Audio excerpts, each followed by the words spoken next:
નમસ્કાર મિત્રો, વેધર ઇન્ફોર્મેશનમાં આપનું સ્વાગત છે અને હું છું પરેશ। રાજ્યની અંદર હજુ પણ ધોધમાર વરસાદ પડવાનો છે ને એમાં હવે કેટલા વિસ્તારમાં વરસાદ પડશે, કઈ તારીખે વરસાદ પડશે અને કેવી તીવ્રતા રહેશે, સિસ્ટમનું લોકેશન અત્યારે કઈ જગ્યાએ નોંધાઈ રહ્યું છે, સંપૂર્ણ માહિતી આપવાની છે। સૌપ્રથમ તો હું આપને એ જણાવી દઉં કે ઘણા સમયથી આપણે એક પૂર્વાનુમાન આપતા હતા કે 28 સપ્ટેમ્બરથી લઈને 2 ઓક્ટોબર વચ્ચે રાજ્યની અંદર સારો એવો વરસાદ વરસી શકે છે।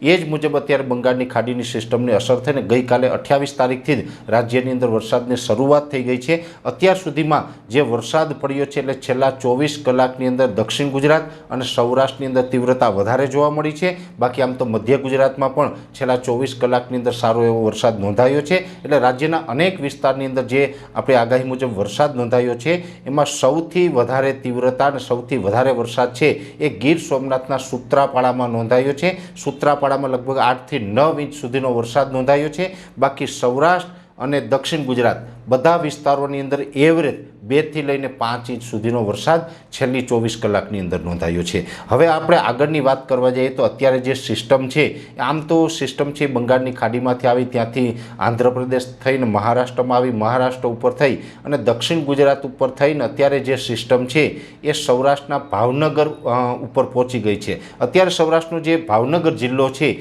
એ જિલ્લા ઉપર એનો સેન્ટ્રલ પાર્ટ છે, એનો ઘેરાવો છે એ લગભગ 430 કિલોમીટર આસપાસનો છે અને આ સિસ્ટમ જે ઝડપથી આગળ વધતી હતી પણ હવે એની જે ગતિ છે એ ધીમી પડી ગઈ છે। કેમ કે સિસ્ટમ જેટલી મજબૂત બને એટલી એની જે આગળ વધવાની ગતિ હોય એ ધીમી થતી હોય છે। એટલે સિસ્ટમ છે એ અરબ સાગરમાંથી પસાર થઈ, કેમ કે દક્ષિણ ગુજરાતમાંથી સૌરાષ્ટ્ર પહોંચે એટલે સૌરાષ્ટ્ર અને દક્ષિણ ગુજરાતની વચ્ચેનો જે અખાત છે, વચ્ચેનો જે દરિયાઈ સપાટી છે એના ઉપરથી પસાર થઈને ત્યાંથી એને ફૂલ એનર્જી મળી એટલે સિસ્ટમ વધુ મજબૂત બની ગઈ છે અને મજબૂત બનીને વધારે સિસ્ટમ સ્ટ્રોંગ છે એટલે એની ગતિ ધીમી પડી ગઈ છે। એટલે અત્યાર સુધી જે ગતિથી ચાલતી હતી એના કરતાં હવે ધીમી ગતિથી પશ્ચિમ દિશામાં આગળ ચાલવાની છે। આમ તો આ સિસ્ટમ છે એ ભાવનગરના જે દરિયાકાંઠા નજીક છે ને હવે દરિયાકાંઠે ને કાંઠે વધારે પડતા ચાલવાની છે। ઘેરાવો છે એ સંપૂર્ણ ગુજરાત ઉપર રહેશે અને આ સિસ્ટમ છે દરિયાકાંઠે ને કાંઠે છેક દ્વારકા સુધી પહોંચશે ને દ્વારકાથી પછી અરબ સાગરમાં પશ્ચિમ દિશામાં આગળ નીકળી જશે।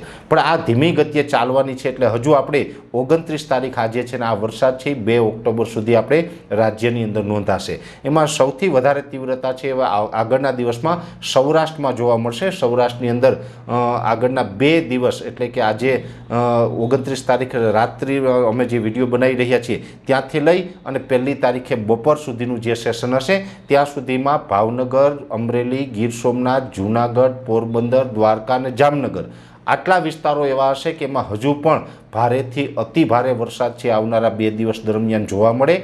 એની સાથોસાથ પવનની ગતિ હશે એ નોર્મલ કરતાં વધી જશે। જ્યારે પણ વરસાદી માહોલ હશે, વરસાદ પડતો હશે ત્યારે પવનની ઝડપ છે એ 40થી લઈને 50 કિલોમીટર પ્રતિ કલાકની ઝડપે ફૂંકાશે અને સાથે સાથે ગાજવીજ હશે। એટલે હવે સૌરાષ્ટ્રના જે દરિયાઈ કાંઠાના તમામ જિલ્લાઓ છે એ તમામ જિલ્લાની અંદર ગાજવીજ અને પવન સાથે વરસાદ છે એ 1લી તારીખે બપોર સુધી નોંધાશે। એ સાથે સૌરાષ્ટ્રના જે રાજકોટ, બોટાદ, ભાવનગરથી આગળના ભાગો છે અથવા તો જે મોરબી, સુરેન્દ્રનગરના ભાગો છે એ તમામ વિસ્તારની અંદર હળવાથી મધ્યમ વરસાદ 1 થી લઈને 1.5 ઇંચ સુધીના વરસાદ વરસી શકે છે। દક્ષિણ ગુજરાતમાં અત્યાર સુધી વરસાદ નોંધાયો છે, હજુ પણ ત્યાં વરસાદ ચાલુ રહેશે પણ આજે જે 29 તારીખે રાત સુધીમાં જે વરસાદ પડ્યો એના કરતાં તીવ્રતા થોડીક ઓછી થઈ જશે। છતાં પણ 30 તારીખે આવતીકાલે 30 તારીખે મોડી રાત સુધીમાં દક્ષિણ ગુજરાતની અંદર પણ હજી 2 થી 3 ઇંચ સુધીનો વરસાદ છે એ વરસી શકે। એમાં ભરૂચ, અંકલેશ્વર, સુરત, વલસાડ, વાપી, નવસારી, ડાંગ, બિલીમોરા આ તમામ વિસ્તારની અંદર વરસાદની શક્યતાઓ છે। તાપી જિલ્લો હોય, રાજપીપળા હોય,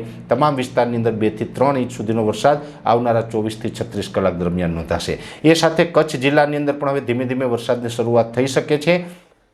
કચ્છ જિલ્લાની અંદર રાપર તાલુકો છે તેની અંદર છૂટાછવાયા ઝાપટાથી હળવો સામાન્ય વરસાદ અને રાપર તાલુકાને બાદ કરતા અન્ય વિસ્તારો હશે એ તમામ વિસ્તારની અંદર અડધાથી લઈને 1 ઇંચ અને 1-2 સેન્ટરની અંદર 1.5 ઇંચ સુધીનો વરસાદ વરસી શકે છે। એ સાથે મધ્ય ગુજરાતના વિસ્તાર છે આણંદ, નડિયાદ, ખેડા, વડોદરા, કપડવંત, ગાંધીનગર, અમદાવાદ, સાણંદ, વિરમગામ આ જે તમામ વિસ્તાર છે એમાં પણ આવતીકાલે 30 તારીખે મોડી રાત સુધીમાં લગભગ હજુ 1 થી 2 ઇંચ સુધીનો વરસાદ વરસે તેવું એક અનુમાન છે। એ સાથે જે દાહોદ, ગોધરા, છોટાઉદેપુર અને મહીસાગરની અંદર છૂટાછવાયા હળવા મધ્યમથી સામાન્ય વરસાદ રહેશે, ત્યાં લગભગ અડધાથી 1 ઇંચ સુધીનો વરસાદ વરસી શકે છે. જે અરવલ્લી ને સાબરકાંઠા છે, આમ તો અમે પહેલેથી કહેતા આવ્યા છે કે અરવલ્લી અને સાબરકાંઠાની અંદર થોડીક તીવ્રતા ઓછી રહેશે, એટલે ત્યાં છૂટાછવાયા હળવા સામાન્ય ઝાપટાઓ જોવા મળશે. બાકી ઉત્તર ગુજરાતના જે વાવ, થરાદ, બનાસકાંઠા, પાટણ અને મહેસાણા જેવા વિસ્તાર છે તેમાં લગભગ 1 થી 2 ઇંચ સુધીનો વરસાદ વરસી શકે છે. તેમાં પછી હારીજ, સમી હોય, લાખણી હોય, સુઈગામ છે, આ તમામ વિસ્તારોની અંદર વરસાદ જોવા મળશે. દિયોદર, ભાભર છે, ધાનેરા છે, આ તમામ વિસ્તારોની અંદર પણ વરસાદ જોવા મળશે. ખાસ કરીને રાજસ્થાન બોર્ડર સુધી ડીસા અને જે પાંથાવાડા હોય, ઈડર, વડાલી, ખેડબ્રહ્મા જેવા વિસ્તાર હોય, તમામ વિસ્તારની અંદર વરસાદ જોવા મળશે. જોકે ઈડર, વડાલી, ખેડબ્રહ્માની અંદર હળવા ઝાપટાઓ જોવા મળશે. બાકીના જે મેં આપને જણાવ્યું એમ જિલ્લા વાઇઝ આ પ્રકારના વરસાદ છે એ લગભગ આવનારા 24 થી 36 કલાક દરમિયાન હજુ પણ નોંધાશે.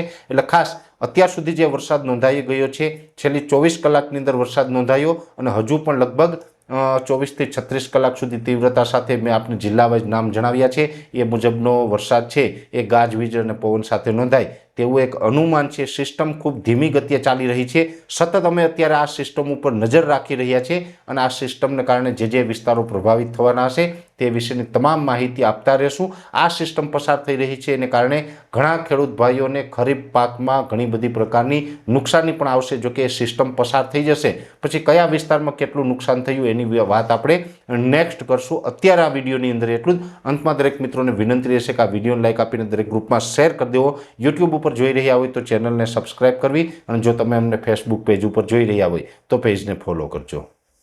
નમસ્કાર.